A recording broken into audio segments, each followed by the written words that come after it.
In the 1950s, a man named John Calhoun began one of the most controversial and disturbing experiments in human history. I say this because he was really trying to simulate the end of the world. In this process, he discovered a dark truth about humans. The idea was simple. He wanted to see what happens to a species' behavior when it grows too much. For that, he took small groups of mice, enclosed them in a small area, and let them reproduce inside. But there was a problem. To reach the point of social collapse, he needed the mouse colony to surpass 2,000 individuals. Only then, according to him, would it be possible to see chaos happen. No matter how hard he tried, the mice reproduced quickly at first, but eventually the population stalled and stopped growing. The experiments always stalled at 150 to 220 mice and never exceeded that range. And what he realized over time was that the environment wasn't completely controlled. There were still natural variables that regulated population growth.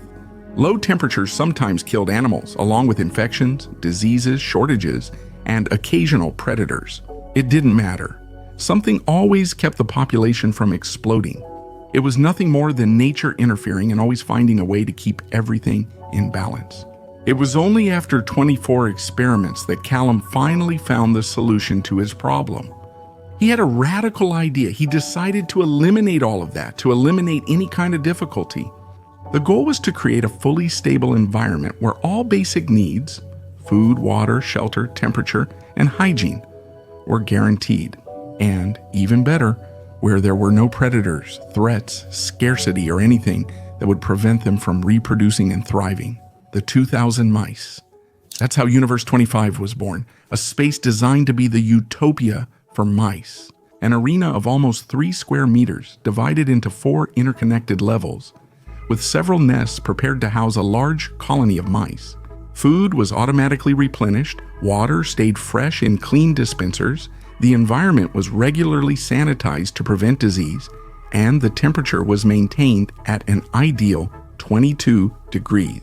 Nothing could threaten them. Nothing was lacking. It was a world where everything was already prepared, where there was nothing left to achieve. It was done. Problem solved. Now it was just a matter of living and reproducing. And so he begins his 25th experiment, placing 8 mice, 4 healthy pairs, inside this artificial paradise. So what do you think happened? The answers didn't all appear at once. They showed up little by little. And Calhoun decided to divide the whole process into 4 phases. The first phase was called the stabilization phase. The mice explored, recognized the territory, and settled in without conflict or tension. Each group organized itself around the resources with a certain harmony. Gradually, the couples began to reproduce. The growth rate was steady and controlled. Everything seemed promising. For a while, that really worked. The population was growing in a healthy way, and the experiment was proceeding as planned. But that peace wouldn't last long. Then came the second phase, the so-called explosion phase. With perfect conditions and no natural obstacles, the reproduction rate skyrocketed. The population doubled every 55 days. The rats didn't have much to worry about. They didn't have to search for food, water, shelter, or run from predators, so they simply reproduced. And then space started to get tight. The hallways that used to be always empty became crowded. The nests started to be fought over, and the excessive contact between the animals began to cause a lot of stress. And so the Utopia entered its third phase, the stagnation phase. And to be honest, this is where things really start to go wrong. The population peaks at about 2,200 mice, mission accomplished. For the scientist, the first signs of behavioral collapse appear. Natural behaviors start to break down. The more dominant males become aggressive and unpredictable, and the weaker ones isolate themselves. They avoided contact, conflict, and everything else. Females who were once caring began rejecting their young. Some abandoned them in the nest, while others killed them. The maternal instinct, which used to be one of the behavioral foundations of the species, began to disappear, and strange behaviors started to appear. Some rats gnawed their own tails until they bled, while others attacked their companions for no clear reason. The sexual instinct also went completely off track. Males tried to mate with any rat that passed by. Females, males, pups. Selection had ended. And what the scientist observed was that the natural order of the species, with dominant males, females protecting the pups, and young ones learning from the elders, simply disappeared.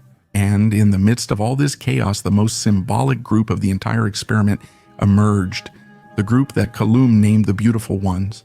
These rats had abandoned social life. They didn't fight, mate, or seek others. Isolated and passive, they spent their days eating, sleeping, and grooming, which kept them perpetually beautiful.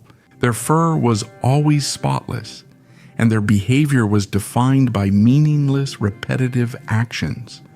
They followed a mechanical, meaningless routine. Calhoun said they looked beautiful outside, but were empty inside. They didn't learn, they didn't react. It was as if they had completely disconnected from the natural instincts that species originally had. Their concerns were different, concerns never before observed in normal mice. Their presence marked the beginning of the end. And finally, we come to the last stage, the death phase. The birth rate plummeted and the pups started dying earlier and earlier. The mothers, no longer having any instinctive bond, abandoned and ignored their offspring. And what about the new generation born in this saturated environment with no kind of social structure? They no longer knew how to live, approach others, mate, or defend themselves. They were born into a world that was too ready, so ready that they no longer had any role in it.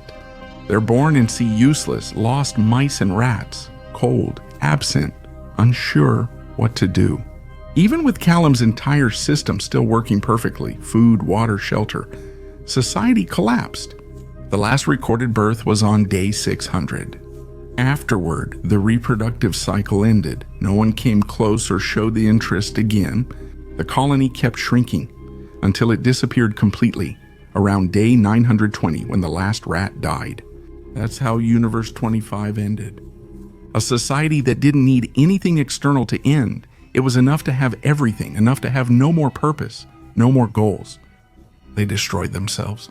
As Calhoun himself said, death came long before physical extinction. Life disappeared before the bodies disappeared. And it's bizarre, isn't it? Paradise literally turning into hell. What grabs my attention even more in this story? It's that among the 25 experiments, the only one in which absolutely all the rats died was the last one, precisely the most perfect of them all. In the previous ones, while nature still found ways to intervene, with diseases, scarcity, and instability, the balance was maintained. Nature was the god of the rats in the first 24 experiments. But in the 25th, Calhoun finally managed to silence it. And for a moment, he even became the god of the rats. The all-powerful gave the rats everything, even paradise. And look how that ended. Basically, what Calhoun realized is that by eliminating the rats' need to fight, he also eliminated their reason to exist. The fact that they had everything made the energy that was once used for survival become directionless. And over the generations, we saw that energy fade away. First, in increased aggression and stress, then violence, disorders, addictions, isolation, boredom, apathy. Until their behavior completely changed, they stopped interacting and reproducing. The way of dealing with life became so artificial that the rats themselves became the disease. They ended their own species without any external factor. And here, we immediately start itching to draw a parallel with human beings. After all, it's almost impossible not to think, aren't we going down the same path? And the truth is, if we want to, we can find similarities with almost everything in this experiment there. Just look at society and notice the rise in hatred, aggression, and even wars. We also see more self-destruction, anxiety, depression, addictions, isolation. We also have a decrease in our birth rate. Young people are connecting less, while ideological wars divide people further. We can even see our own generation of the beautiful ones, those so concerned with their own appearance, with procedures, Instagram filters, but who are completely empty inside. Though we see this as a modern problem, many generations in history have faced it too. Great empires, great civilizations that reached the top and then collapsed. Empires like Rome, Babylon, Egypt, the Aztecs, and the Ottomans built paradises that eventually became ruins. It feels like humanity is trapped in a cycle of struggle, rise, and conquest. Then come excess, vice, boredom, and ultimately collapse. Glory brings apathy, abundance leads to disorder, civilization collapses, and a new one rises from the ashes. This happens again and again and again. The question is how long the effects of this collapse will prevent our extinction or the end of the world. The only real danger that exists is man himself. He is the great danger, and we are pitifully unaware of this. We are the origin of all evil. What becomes evident is that human intelligence is both a gift and a curse, because at the same time that it allowed us to win the struggle for survival and build our own paradise, it also gave us the arrogance to think that we can play at being God. And it is precisely this arrogance that today threatens to put our very existence in check. Rats don't have that intelligence. They could never create a utopia on their own. In Universe 25, they received a world where survival was already assured as a gift. Ultimately, that was the worst punishment they could receive. Of course, you can't compare humans and rats in every way, but we can't forget that we are still living beings, and like any living being, we need to fight for something. We need a reason why. Rats, just like any other animal, are incapable of finding a reason why beyond their own survival.